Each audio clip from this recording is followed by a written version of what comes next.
అవినీతి పరులకు శిక్ష తప్పదు అంటే బీజేపీలో తప్ప ఏడున్న అవినీతి పరుడే. అంతే కదా, ఎగ్జాక్ట్లీ. అవినీతిలో కాంగ్రెస్ బీఆర్ఎస్ అన్నదమ్ములు. ప్రధాని మోడీ రాష్ట్రాన్ని బీఆర్ఎస్ లూటీ చేసింది, కాంగ్రెస్ కూడా అదే చేస్తున్నది. రాజ్యాంగాన్ని మార్చేయాలని కేసీఆర్ అనడం అంబేద్కర్ ను అవమానించడమే. 400 ఎంపీ సీట్లను బీజేపీ పక్కాగా గెలుస్తుంది. బతికినన్ని రోజులు దేశం కోసమే పనిచేస్తానని వెల్లడి. నాగర్ కర్నూలులో బీజేపీ విజయ సంకల్ప సభ. దేశంలో అవినీతి పరులు ఏ ఒక్కరూ తప్పించుకోవడానికి వీల్లేదని, తప్పు చేసిన వాళ్లకు తగిన శిక్ష పడాల్సిందేనని ప్రధానమంత్రి నరేంద్ర మోదీ అన్నారు. అవినీతికి వ్యతిరేకంగా పోరాడుతున్నామని, తెలంగాణ ప్రజలు తనను ఆశీర్వదించాలని ఆయన కోరారు. తెలంగాణ ప్రజలు బీఆర్ఎస్ పార్టీపై తెలంగాణ జనానికి ఎంత కోపం ఉందో ఇటీవల రాష్ట్రంలో జరిగిన అసెంబ్లీ ఎన్నికల్లో చూపించారని, ఆ దెబ్బకు బీఆర్ఎస్ తోక ముడిచిందని అన్నారు. కాంగ్రెస్ బీఆర్ఎస్ పార్టీలు అవినీతి కుంభకోణాలకు అన్నదమ్ములు లాంటివని విమర్శించిండు నరేంద్ర మోడీ. సో భారతీయ జనతా పార్టీ ఇప్పుడు సమాధానం చెప్పుకోవాల్సిన అవసరం ఏంటంటే 6,066 కోట్లకు 6,000 చిల్లర కోట్లకు ఏదైతే ఎలక్ట్రల్ బాండ్స్ కొనుగోలు చేసిందో ఆ 6,000 కోట్ల రూపాయలు ఏ నీతి పరుడు అవినీతి చేయకుండా సంపాదించి భారతీయ జనతా పార్టీకి ఇచ్చిందో నరేంద్ర మోడీ గారు చెప్పాలి. సో బీఆర్ఎస్ పార్టీ అదేవిధంగా కాంగ్రెస్ పార్టీ రెండు కూడా అవినీతి పార్టీలు అన్నటువంటి మోడీ, సరే మోడీకి సంబంధించినటువంటి పార్టీ మరి 6,000 కోట్ల రూపాయల బాండ్స్, ఆ బాండ్స్ వెనకాల జరిగినటువంటి భాగవతాలు ఇది దేశ ప్రజల ముందు చెప్పి, సార్ వాళ్ళు మాత్రమే అవినీతి చేసి మేము ఎక్కడ అవినీతి చేసినామని చెప్పేసి అన్న విషయాన్ని నరేంద్ర మోడీ చెప్పుకుంటే బాగుంటుండేది. కానీ భారతీయ జనతా పార్టీకి సంబంధించిన 6,000 కోట్ల రూపాయల బాండ్స్ కొనుగోలు చేసినటువంటి కంపెనీలన్నీ కూడా ప్రజల సొమ్మును దోచుక తిన్న కంపెనీలు. ఈడీ ఐటీ దాడులు జరిగిన తర్వాత ఎలక్ట్రల్ బాండ్లు కొనుగోలు చేసిన కంపెనీలు. సో ఆ ఎలక్ట్రల్ బాండ్లలో కూడా ఎంత బ్రహ్మాండంగా జరిగిందంటే ఆ మొత్తం పరిశీలించినప్పుడు చాలా తెలివిగా, చాలా ఇప్పుడు ఇంతకుముందు మనం ఒక ముఖ్యమంత్రి గురించి పేరెందుకులే కానీ ముఖ్యమంత్రి గురించి మాట్లాడుకుంటూ అన్నాం కదా, ప్రతిపక్షాలను నిందిస్తారు తప్ప ముఖ్యమంత్రి తిన్నాడు కాబట్టి ఎప్పటికీ ఆయన పీఠంలో ఉంటాడని ఒడిశా ముఖ్యమంత్రి నవీన్ పట్నాయక్ గురించి అనుకున్నట్టే నరేంద్ర మోడీకి సంబంధించిన ఎలక్ట్రల్ బాండ్లు ఇచ్చినటువంటి కంపెనీలు కూడా చాలా స్ట్రాటజికల్ గా తెలంగాణ నుంచి తెలంగాణ ఆంధ్ర నుంచి మెగా కంపెనీ ఉందనుకోండి. మెగా కంపెనీ ఎన్ని బాండ్లు కొన్నది? 1000 కోట్ల బాండ్లు కొన్నది. 1000 కోట్ల బాండ్లు కొనండి మెగా కంపెనీ అటు పెడితే, ఫ్యూచర్ గ్రూప్ అనే కంపెనీ దాని వార్షిక ఆదాయం 217 కోట్లు లాభము, అది చేసిన దానం 1300 కోట్లు. వార్షిక ఆదాయం 200 కోట్లు. ఎలక్ట్రల్ బాండ్ల ద్వారా రాజకీయ పార్టీలకు ఇచ్చిన విరాళాలు 1300 కోట్లు. అందులో ఏం చేస్తారు? మళ్ళీ 1300 కోట్లు ఎంత స్ట్రాటజీగా ఇచ్చుకుంటూ వచ్చారంటే పెద్దోనికి పెద్ద వాటా, చిన్నోనికి చిన్న వాటా అన్నట్టుగా. నరేంద్ర మోడీ పార్టీకి ఉన్నట్టు 50-60-65% వాళ్ళకు, వాళ్ళ తర్వాత ఉన్నటువంటి పార్టీకి 10-15%, వాళ్ళు ఎన్నుకోవాలని ఇంకొక 5%, అందరికంటే ఎన్నుక నిన్న ఉన్న జనసేన పార్టీకి 0.1%. ఇట్లా ఎలక్ట్రల్ బాండ్లలో కూడా ఆ కంపెనీలు ఇచ్చినటువంటి బాండ్ల వివరాలు చూసినప్పుడు అత్యధికంగా అవినీతి సొమ్ము భారతీయ జనతా పార్టీ ఖాతాలోకి వెళ్ళింది, బరాబర్ పోయింది, దాంట్లో డౌటే లేదు. ఇక మనం ఎన్ని చెప్పుకున్నా కూడా ఈ తెలంగాణ రాష్ట్రంలో నరేంద్ర మోడీ గారు ఎన్నికల ప్రచారంలో ఉన్నాడు కదా, నన్ను చూసి ఓటేయండి అంటు, మీ అభ్యర్థిని చూసి ఓటేయమని చెప్పు.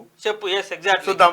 అది మీ అభ్యర్థిని చూసి, మా అభ్యర్థి ముఖం చూసి ఓటేయండి, మా అభ్యర్థిని నా ముఖం చూసి గెలిపియండి అని అంటే ఏందన్నట్టు దాని అర్థం కదా.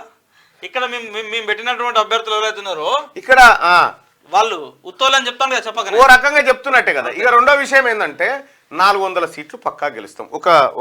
ఒక దాంట్లో ఒక చిన్న విశ్లేషణ వచ్చింది. అబ్కి బార్ 400 పార్, ఎలా గెలుస్తావు మోడీ అని చెప్పి క్వశ్చన్ మార్క్తో ఒక ఆయన తను ఎక్కడి నుంచో సేకరించి పెట్టినట్లు అది కొంత వాస్తవానికి దగ్గర కనిపిస్తా ఉంది. ఒకసారి చూద్దాం. మొత్తం లోక్సభ సీట్లు 543 సీట్లు మొత్తం లోక్సభ.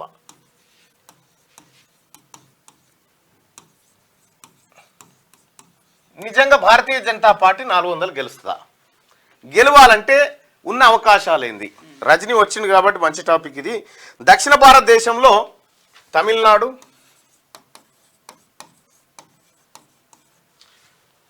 తమిళనాడు 39, తమిళనాడు 39, కేరళ 20, తెలంగాణ 17, ఆంధ్రప్రదేశ్ 25. రాసుకో ఏమన్నా అని నోటికే.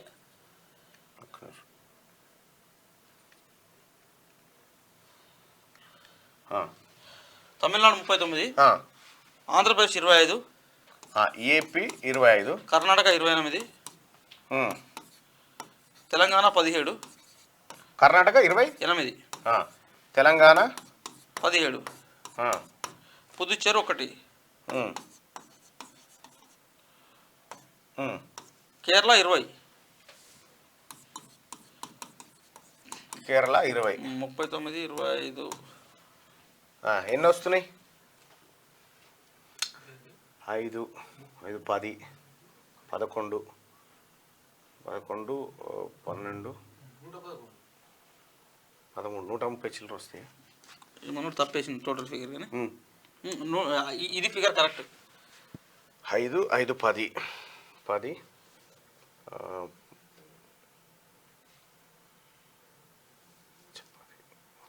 8, 16, 5, 21, 9, 30 టోటల్ 30 వేసుకో. 0, 0, 3 అచ్చా ఇది ఒకటి ఉందా? 3, 13, 3, 4, 6, 8, 11, 2, 13, 130 బరాబర్. 130. ఇక్కడ మనోళ్ళు ఇక్కడ కేరళ మిస్ అయ్యారు అన్నాడు, మనం కేరళ యాడ్ చేస్తారు 130. రైట్. ఇక్కడ 130 సీట్లు ఉన్నాయి. ఈ 130 సీట్లలో కేరళలో భారతీయ జనతా పార్టీ గెలిచేది ఎన్ని సీట్లు ఉంటాయి? 0. UDF versus LDF. తమిళనాడులో 2, 1 లేదా 2, 1 లేదా 2 వేసుకో. 2 వేసుకో. గగనంగా. ఆంధ్రప్రదేశ్ లో 2 వేసుకో. 2. తర్వాత కర్ణాటకలో 20 వేసుకో. ఎక్కువ 20 అనుకుందాం, వాళ్ళ స్వీప్ వాళ్ళ అనుకుందాం. తెలంగాణలో 4 వేసుకో. 4 వేసుకుందాం. పుదుచ్చేరి 0. వీళ్ళు మొత్తం గెలిచేటి 28 ఇండ్ల 130లో 28 గెలిచే అవకాశం ఉంది భారతీయ జనతా పార్టీ. ఇంకొక లెక్క ఉన్నది ఇది. నెక్స్ట్ లెక్కకి వెళ్దాం. అవి 20 నీకు చేస్తున్నా నా ఫోన్ లే నా ఫార్వర్డ్ అలాగ పడుతుంది కదా.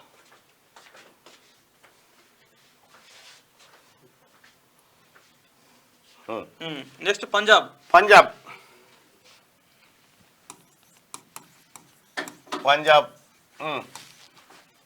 అందులో 28. పంజాబ్ మొత్తం 28. అందులో 130లో అవుట్ ఆఫ్ 130లో 28. నెక్స్ట్ పంజాబ్లో ఎన్ని? పంజాబ్ కాదు, మొత్తం ఇంకెన్ని మిగులుతాయి? 130 బోంగా ఏది ఇప్పుడు ఇచ్చిన టోటల్ 130లో ఇవి బీజేపీ గెలిచే సీట్లు, ఇవి టోటల్ సీట్లు. ఇందులో పోతే ఇంకా 413 సీట్లు మిగులుతాయి. అవును, అంతేనా? అంతే. అదంతా సౌత్ ఇండియా. ఇక ఇందులో యూపీలో 80 సీట్లు. యూపీలో 80, బీహార్లో 40, మహారాష్ట్ర 48, ఎంహెచ్ 48, వెస్ట్ బెంగాల్ 42, 42, ఒరిస్సా 21, ఒడిస్సా 21, పంజాబ్ 13. ఇవి 244 ఓవరాల్ గా. ఇవి మొత్తం కలిసి 244. ఓకేనా? 244లో యూపీలో 2019లో బీజేపీ గెలిచిన ఎన్ని? 64 సీట్లు గెలిచినాయి. 64 2019లో గెలిచినాయి. ఇండియా పాకిస్తాన్ యుద్ధం నేపథ్యంలో జరిగిన ఎన్నికల్లో పుల్వామా ఎఫెక్ట్ తో జరిగినటువంటి అవి. సరే, ఈసారి అక్కడ అయోధ్యలో రామ మందిరం కట్టారు కాబట్టి ఇంకో 2-3 పెంచారు. అది ఏమైతుంది? పెంచన్నా పెంచు. ఇగో పెంచుదాం. అయినా కూడా ఈసారి ఒక 70. ఈసారి అట్లా రావు కాక. ఎందుకు చెప్తున్నా అక్కడ ఎస్పీ కాంగ్రెస్ అలయన్స్ తో సీట్లు పంచుకున్నాయి. వీళ్ళు చేసిన కాడ వాళ్ళు చేరుగా. అర్థమైందా? ఆ ఎఫెక్ట్ తోని ఇది 50కే వస్తుంది. అయితే ఇక్కడ ఇంకొక లెక్క ఉన్నది. మళ్ళా మాయావతి బీజేపీతో కలిసింది కదా, పరోక్షంగా కలవచ్చు. కానీ బీజేపీ క్యాడర్ ఎప్పుడు, బీఎస్పీ క్యాడర్ ఎప్పుడు బీజేపీ కోటేరు. అయితే ఇక్కడ అక్కడేనే జరుగుతున్నటువంటి ట్విస్ట్ అంతా కూడా ఎప్పటిదాకా కూడా నరేంద్ర మోడీ అని టీం చేసినటువంటి ప్రయత్నం ఏంటంటే దేశవ్యాప్తంగా బీఎస్పీను ఎంఐఎంను వాడుతూ సో కాంగ్రెస్ పార్టీకి బలమైనటువంటి ఓటు బ్యాంక్ ఉన్నటువంటి దళిత్ గాని, తర్వాత రెండోది మైనార్టీస్ ని క్రమేణా కాంగ్రెస్ పార్టీ వైపు నుంచి లాగడంలో సక్సెస్ అయ్యారు. అయితే ఇప్పుడు దేశవ్యాప్తంగా మైనార్టీలలో ఒక ఐక్యత వచ్చింది. ఈసారి మైనార్టీలు అసదుద్దీన్ ఓవైసీ లాంటి వాళ్ళు ఎన్ని డ్రామాలు చేసినా కూడా ఈసారి కాంగ్రెస్ కి ఆడేటువంటి ఓటు బ్యాంక్ ఎక్కువ ఉంది 100%. కాబట్టి నా అంచనా ప్రకారం ఈ 64 ప్లేస్ లో తక్కువలో 35 వీళ్ళు వేస్తున్న అంచనా, వీళ్ళు వేస్తున్నటువంటి అంచనా 35 సీట్ల వరకు మాత్రమే బీజేపీ గెలిచే అవకాశం ఉంది అక్కడ అని చెప్తా ఉన్నారు. ఇక ఆ తర్వాత బీహార్ తీసుకుందాం. బీహార్లో ఆర్జేడీ కాంగ్రెస్ కూటమి దాదాపు 30 పైగా సీట్లు గెలుస్తా ఉంది. ఎందుకంటే మొన్నటిసారి ఎన్నికల్లో బీజేపీ నితీష్ కలిసి పోటీ చేసినాయి. ఈసారి మళ్ళా అవి 2 ఉన్నాయి. కాబట్టి ఆర్జేడీ కాంగ్రెస్ కూటమి అక్కడ కలిసి పోటీ చేస్తా ఉన్నాయి. అక్కడ దాదాపుగా 40 సీట్లలో 38 కాంగ్రెస్ గెలిస్తే ఇక్కడ 2 సీట్లు ఈ పక్షానికి వచ్చే అవకాశం ఉందని ఒక అంచనా. ఇక మహారాష్ట్ర విషయానికి వద్దాం. మహారాష్ట్రలో 41 సీట్లు ఇది వరకు లాస్ట్ టైం గెలిచింది. బీజేపీ శివసేన కూటమి 41 గెలిచింది. ఇప్పుడు ఎన్సీపీ ఏది ఠాక్రే, ఉద్ధవ్ ఠాక్రే ఇక్కడ లాస్ట్ టైం వీళ్ళు గెలిచిన 38. ఎవరు బీహార్ లో ఈ కూటమి గెలిచింది 38 అంతే కదా. ఇక్కడ మహారాష్ట్రలో గెలిచిన 42 లాస్ట్ టైం. ఈసారి వాళ్ళ లెక్క ఎంత అంటే కనీసం 20-25 అట్లా వస్తుంది వచ్చు అనుకుందాం. మహారాష్ట్రలో 41 గెలిచినాయి. 41 ఒక్క నిమిషం 41 last time. Okay. West Bengal last time 18 వచ్చినట్టున్నాయి. వెస్ట్ బెంగాల్ బీజేపీకి లాస్ట్ టైం 18 మేబీ 18 అంతే ఎగ్జాక్ట్ ఉన్నది కింద. అయితే ఇక్కడ వీళ్ళు చెప్తున్న లెక్క ఏంటంటే ఇప్పుడు వెస్ట్ బెంగాల్ 30 వస్తాయి దీదీకి అంటున్నారు. దీదీకి 30 అవుతాయి ఈ బీజేపీ. ఇప్పుడు వచ్చేటి ఇప్పుడు ప్రెసిడెంట్ కి వచ్చేటి 10 వేసుకో 10 వేసుకో. ప్రధానంగా ఒడిశాల 21 మొత్తం అదే వస్తుంది బీజూ జనతా దళ్. కాబట్టి ఈడొక 5-6 వేసుకో. పంజాబ్ అయితే 0. పంజాబ్ ఆమ్ ఆద్మీ కాంగ్రెస్ కలిసి పోటీ చేస్తా ఉన్నాయి కాబట్టి 0. ఇక ఎన్ని అయితే అన్నాయి? ఒకటి వేసుకో. వాళ్ళు ఢిల్లీ రాజకీయం కదా, ఒకటే లేకపోతే వాళ్ళు ఫీల్ అవుతారు. ఒకటి రైట్ 78 అవుతున్నాయి. ఇప్పుడు మొత్తం 244లో ఇవి 78. ఓకే. ఇప్పుడు ఎంత అయితే ఉన్నాయి దీన్ని మొత్తం క్యాలిక్యులేట్ చేస్తే 374 సీట్లు. ఓవరాల్ వాళ్ళకి వచ్చేటి అంటే వాళ్ళకి వచ్చేటి ఏంటంటే 106 సీట్లు.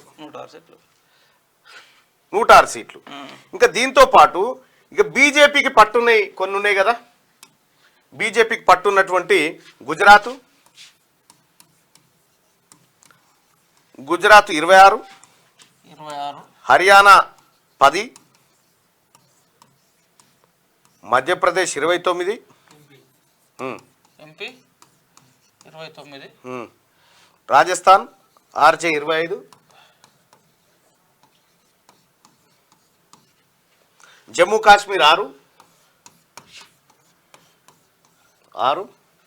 ఆ తర్వాత హిమాచల్ ప్రదేశ్ 4, ఇవన్నీ కలిపి 100 అవుతాయి. ఇవన్నీ కలిపి 100 అవుతాయి కింద. ఓకేనా? ఇవన్నీ కలిపి 100 సీట్లు. ఇక ఇప్పుడున్న పరిస్థితిలో ఇందులో గెలిచేది దాదాపు 70 సీట్లు బీజేపీ గెలుస్తుంది. అంటే నీకు గుజరాత్ స్వీప్ చేస్తారు వాళ్ళు క్లియర్ గా. సరే హర్యానా దీంట్లో ఒక ట్విస్ట్. మధ్యప్రదేశ్ లో కూడా ఈసారి కాంగ్రెస్ పార్టీకి 4-5 సీట్లు వస్తాయి. 5 పైన వస్తాయి కాంగ్రెస్ స్వీప్ చేయరు. అది లాస్ట్ టైం వీళ్ళు మధ్యప్రదేశ్ స్వీప్ చేసారు. ఒకటే సీట్ 22 కొట్టిర్రు. రాజస్థాన్ 25 కొట్టిర్రు. గుజరాత్ 26/26 కొట్టిర్రు. జమ్మూ కాశ్మీర్ లో 3 సీట్లు వచ్చినట్టున్నాయి వాళ్ళు లాస్ట్ టైం. హిమాచల్ ప్రదేశ్ 4 3 వచ్చినట్టున్నాయి బీజేపీకి. అయితే ఈసారి ఆ పరిస్థితులు లేవు. ఎందుకంటే రాజస్థాన్ లో 25/25 కాదు 15-10 అట్లా ఒక మిక్స్డ్ రిజల్ట్ ఉంటది. గుజరాత్ కూడా నాకు తెలిసి 26/26 లాస్ట్ టైం ఎలక్షన్ చేశారు. కానీ ఈసారి కనీసం 4-6 స్థానాలు 4 to 6 సీట్స్ మధ్యలో వాళ్ళు కోల్పోతారు. 20 స్థానాల వరకు వాళ్ళ గుజరాత్ లో వచ్చే అవకాశం ఉంది. గుజరాత్ అయినప్పటికీ భారీ మెజారిటీ ఉండొచ్చు. కానీ లాస్ట్ టైం 0 కదా కాంగ్రెస్ కూటమి కానీ అక్కడ ఆమ్ ఆద్మీ పార్టీ కానీ. సేమ్ దేశవ్యాప్తంగా ఆమ్ ఆద్మీ పార్టీ కాంగ్రెస్ యొక్క పొత్తు గుజరాత్ లో కూడా ఇంపాక్ట్ చూపెడుతుంది. గుజరాత్ లో ఆమ్ ఆద్మీ పార్టీకి కూడా 3-5% మధ్య ఓట్లు వచ్చినాయి లాస్ట్ టైం అసెంబ్లీ ఎన్నికల్లో. కాబట్టి గుజరాత్ కూడా వాళ్ళు అనుకున్నంత కేక్ వాక్ ఏం కాకపోవచ్చు. అయితే గుజరాత్ లో ఉన్నటువంటి వ్యాపారస్తులు, ఇప్పుడు మన వ్యాపార రంగంలో ఉన్నటువంటి వాళ్ళందరూ కూడా ఈ రామాలయం ఎఫెక్ట్ అయోధ్య ఎఫెక్ట్ ఏదైతే ఉన్నదో పాపం వాళ్ళందరూ కూడా ఇక రాముడు మన దేశానికి వచ్చినట్టే రాముడిని మోడీ రూపంలో చూసుకుంటా ఉన్నారు. రామునికి మోడీకి ఏం సంబంధం చూస్తా ఉన్నారు వాళ్ళు. నిజంగా ఒక మాట, నిజంగా భారతీయ జనతా పార్టీ రాముడి వ్యవహారం మొత్తం భగవంతుడే ఆయన సర్వాంతర్యం అన్ని చూసుకుంటాడు అనుకుంటే నామినేషన్ లేచింటి కానీ ఉంటారు. రాముడు గెలిపిస్తాడు అంతే. రాముడు గెలిచినట్టే. సో అయితే ఇక్కడ ఎంత చూసుకున్నా కర్ణాటక, వెస్ట్ బెంగాల్, ఢిల్లీ, హర్యానా, జార్ఖండ్ లో, అస్సాంలో 9 సీట్లు గెలిచింది బీజేపీ. మొత్తం 80 సీట్ల ఎంపీ సీట్లను ఈ రాష్ట్రాల్లో గెలిచింది. ఇప్పుడు ఈ రాష్ట్రంలో దాదాపు 40 సీట్లను కోల్పోతా ఉంది. ఆ తర్వాత ఇంకొక లెక్క చూసుకుంటే గుజరాత్ 26, హర్యానా 10, మధ్యప్రదేశ్ 29, రాజస్థాన్ 20, జమ్మూ కాశ్మీర్ 6, హిమాచల్ ప్రదేశ్ 4 కలిపి మొత్తం 100 ఎంపీ సీట్లు ఉన్నాయి. ఇందులో 70 సీట్లు దాటే పరిస్థితి లేదు. ఇందులో 70 వస్తే మొత్తం కలిపి అనుకుందాం. ఆ. అప్పుడు ఇంతకుముందు మనం ఒక 106. 106. సరే ఓవరాల్ గా ఇంకా రిమైనింగ్ ఆఫ్ ఇప్పటికీ ఈ 100 సీట్లను కలుపుకుంటే మనం కౌంట్ చేసినటువంటి సీట్లు అని చెప్పు. టోటల్ సీట్స్ సౌత్ ఎంత? సౌత్ 130 అన్నాం కదా. ఇగో 130 సౌత్, మొత్తం 374లో 106 వచ్చింది. ఇంతకుముందు ఇవి 100 కలపలేదు కదా మనం. ఇప్పుడు ఈ 100 కలపాలి. ఈ 100 కలుపు, ఇవి 70 కలుపు వాళ్ళకు, అంతే కదా. అంతే. 474లో వీళ్ళకి వస్తున్నాయి ఎంత? 176 సీట్లు 474లో. ఇంకా మనం లెక్క తేలాల్సిన ఎన్ని మిగతా అన్ని కూడా అన్ని కలిపితే 534లో ఒక 65 సీట్లు. ఇవి 26, అవి 43. 26, 43 అంటే 69. అన్ని కలిపి అవన్నీ కలిపి.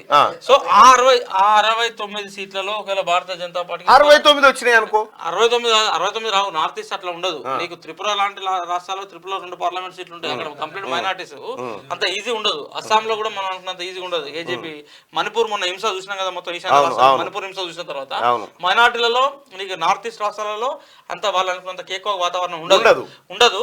నాకు తెలిసి నేను అనుకుంటున్నా 69, 60లలో 30, 39 అట్లా ఉండొచ్చు రిజల్ట్. 40 వేసుకో. 40 వేసుకో. గగనంగా 40 సీట్లు. 40 వేసుకున్నా నీకు పూర్తి మెజార్టీ లేనే లేదు కదా. 216 కాడ అవుతారు. ఎన్డీఏ పక్షాలు కొంత తీసుకొస్తే ఏమైనా గవర్నమెంట్ ఫామ్ చేయొచ్చు. 400 సీట్లు ఎట్లా వస్తాయి ఓన్లీ బీజేపీకే? నువ్వు పోటీ చేసే స్థానాలే 375 దాటనప్పుడు 400 సీట్లు ఎక్కడి నుంచి వస్తాయి? ఎగ్జాక్ట్లీ అంతే కదా. ఇంకా వండర్ ఏంటంటే అసలు నీకు ఎన్డీఏ సంబంధించిన పొత్తు ఏదైతే ఉన్నదో, ఎన్డీఏ పొత్తు రాష్ట్రాల్లో మీరు అబ్జర్వ్ చేయండి. ఇప్పుడు 20 స్థానాల్లో ఆంధ్రప్రదేశ్ ఉన్నప్పుడు 6 స్థానాలు అంటే 20 స్థానాలు అక్కడ ఆంధ్రప్రదేశ్ లో కోల్పోతా ఉన్నారు. భారతీయ జనతా పార్టీ పోటీ చేయట్లేదు. ప్లస్ మహారాష్ట్రలో కూడా నీకు ఉన్నది కూటమి అలయన్సే. అక్కడ అజిత్ పవార్ పార్టీకి ఇవ్వాల్సిందే, తర్వాత ఏక్నాథ్ షిండే పార్టీకి ఇవ్వాల్సిందే 48 స్థానాలు. అట్లా చేస్తేనే 375 దాటలేదు. పోటీ చేసే స్థానాలే దాటలేవు. నువ్వు బీహార్ పోతే నితీష్ కుమార్ కు సగం సీట్లు ఇవ్వాల్సిందే, ఈయన సగం సీట్లు పోటీ చేయాల్సిందే. నువ్వు మహారాష్ట్ర అండ్ నీకు బీహార్, ఈ 2 రాష్ట్రాలు 80 సీట్లలో నువ్వు పోటీ చేసి అక్కడనే 40 సీట్లు కోల్పోతున్నావు. ఏపీ 20 సీట్లు కోల్పోతున్నావు. 45 + 20 65. నువ్వు మహారాష్ట్రలో 39 స్థానాలు, సార్ తమిళనాడులో 39 రాష్ట్రాల్లో పోటీ చేసినా లెక్కలేదు. 39 స్థానాల్లో పోటీ చేసినా నువ్వు లెక్కలే లేవు. కాబట్టి కేరళ 20 స్థానాల్లో పోటీ చేసినా నువ్వు లెక్కలో లేవు. కాబట్టి అదంతా ఈ అబ్కీ బార్ 400 పార్ ఇదంతా ఉత్తముచ్చట్నే కనిపిస్తా ఉంది. ఇదేదో చూమంతర్ కాల్ లెక్క కనిపిస్తా ఉంది. మైండ్ గేమ్ అనేటువంటిది ఆడుతున్నట్టుగా స్పష్టంగా కనిపిస్తా ఉంది ఈ ఎన్నికలకు సంబంధించి. నాకైతే గట్లా అనిపిస్తా ఉంది. మరి నువ్వేమంటావు? అంటే వాస్తవ పరిస్థితి ఇది. వాస్తవ పరిస్థితి. వాళ్ళు మైండ్ గేమ్ ఆడుతా ఉన్నారు. అయిపోయింది మోడీ వచ్చేసిండు అంటే. మనకు 2004 ఎన్నికలలో అనుకుంటా నేను అటల్ బిహారీ వాజ్పేయి కూడా దేశం వెలిగిపోతుంది, అద్భుతంగా ఉన్నది అనేది ఎట్లా పెట్టాడు, ఇండియా ఈజ్ షైనింగ్ అన్నాడు. సేమ్ ఇప్పుడు కూడా అయిపోయిందట, మళ్ళీ మోడీ అయినట మళ్ళీ మోడీ అయినట అన్నటువంటి విషయాన్ని 400 ఎంపీ సీట్లను బీజేపీ పక్కా గెలుస్తుంది. నువ్వు పోటీ చేసేటి 400 లేనప్పుడు హౌ ఇస్ పాసిబుల్? అంతే కదా. ఇది అందరూ ఆలోచన చేయాలి.